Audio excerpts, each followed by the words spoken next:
Quando o seu espírito necessita elevar-se, um outro texto de Marco Aurélio, quando o seu espírito necessita elevar-se, pense nas virtudes e talentos daqueles ao seu redor, a energia de um, a modéstia de outro, a generosidade de um terceiro, alguma outra coisa em um quarto.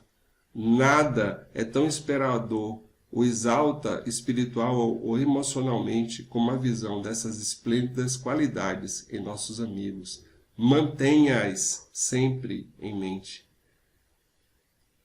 Ele está completando aquela ideia anterior, já que dando uma noção do que a gente deve pensar, já que nós devemos ter a nossa mente cheia de coisas boas. Para ficar mais objetivo isso, ele coloca aqui, olha, pense nas melhores pessoas que você conhece. Pense na virtude dessas pessoas, nos talentos dessas pessoas, o quão bem elas conseguem fazer. Eu tenho certeza que você conhece pessoas boas, que você conhece pessoas virtuosas. Ah, elas são boas em tudo? É óbvio que não. Ninguém é bom em tudo. Ninguém é totalmente bom, como também ninguém é totalmente mal. Diz a tradição oriental, lá no Tao, você tem sempre no Yin Yang, você tem sempre um pouco de bondade na maldade, um pouco de maldade na bondade, está tudo meio misturado, mas ninguém é 100% nada. No entanto, todas as pessoas têm talentos, têm um aspecto bom, um aspecto positivo, todas as pessoas. Pegue-se a isso, olhe para esse aspecto positivo, saiba tirar o melhor de cada pessoa, porque quando você tira o melhor de cada pessoa, é isso que fica para você. Você tem a opção de ver o pior nas pessoas ou o melhor nas pessoas. Veja o melhor e lembre desse melhor sempre. Essas pessoas que te inspiram, é importante você ter pessoas que te inspiram. Agora, te inspiram a quê? A ter fama, a ter sucesso porque tem dinheiro? É uma inspiração muito pequena, muito baixa essa. Arranje inspiração em pessoas que realmente fizeram coisas grandiosas pela humanidade. Ou dentro do seu meio, onde você conhece, pessoas que você olha e diga, poxa, como essa pessoa consegue fazer isso? Como ela é esforçada, trabalhadora, como ela é disciplinada, como ela consegue ser competente em tal assunto. E se inspire nessa pessoa, porque é essa pessoa que vai te trazer a motivação, a inspiração para que você seja melhor. Tenha ela sempre em mente, mantenha-as sempre em mente. Tudo em O Guia do Imperador sugere que Marco o utilizava para lembrar-se de seus princípios orientadores e para manter-se coerente com eles. Não são simples pensamentos recolhidos na tranquilidade, mas contêm os pontos de referência e os faróis de acordo com os quais Marco navegava a vida. Não uma vida de santidade reclusa, mas a de um general, administrador, legislador, marido, pai e juiz assediado por todos os lados. Não era a vida do Marco Aurélio, não era uma vida de monge isolado de tudo, uma santidade reclusa, como diz no texto, não.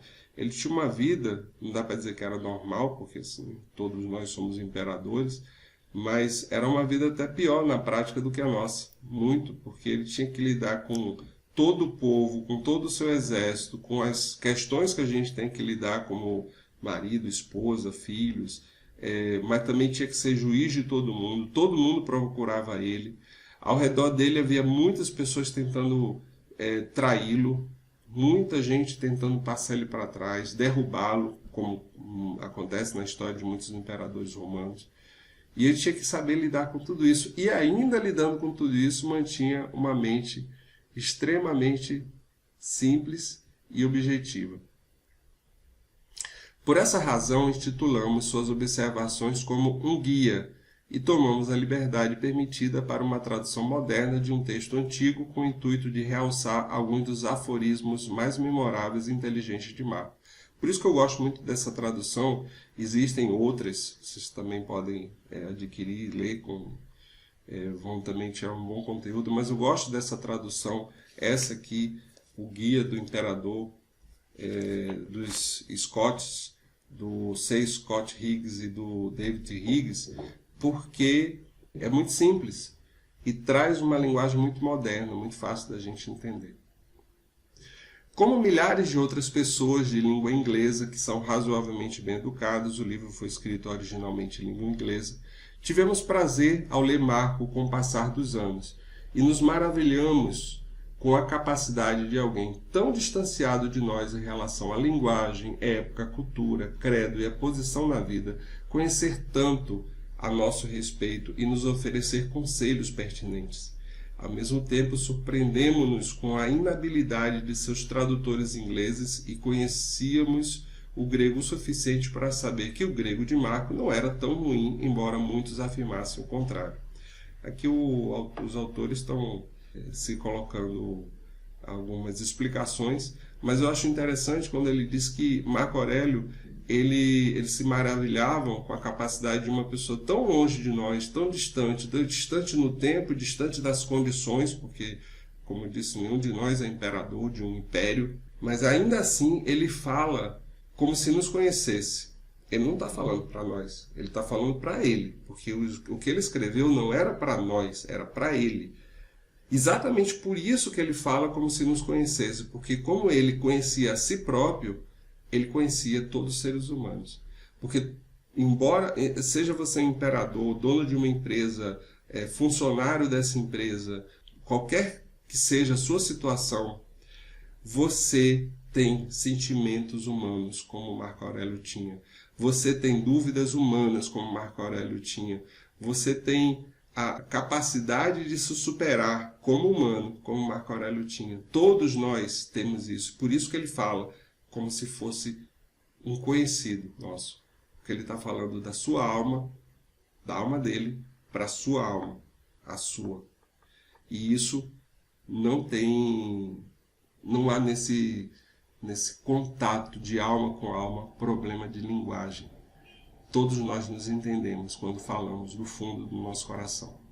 Decidimos então corrigir essa situação e no processo esperamos ter tornado a sabedoria provocativa desse homem extraordinário disponível para uma audiência mais ampla. É muito bom para os eruditos estudarem Marco, mas é natural para os dirigentes da indústria e exércitos carregar o livro em suas pastas, porque Marco era um homem de ação. Não apenas de palavras, e as poucas palavras que escreveu para si mesmo pretendiam incitar a ações, não dissertações.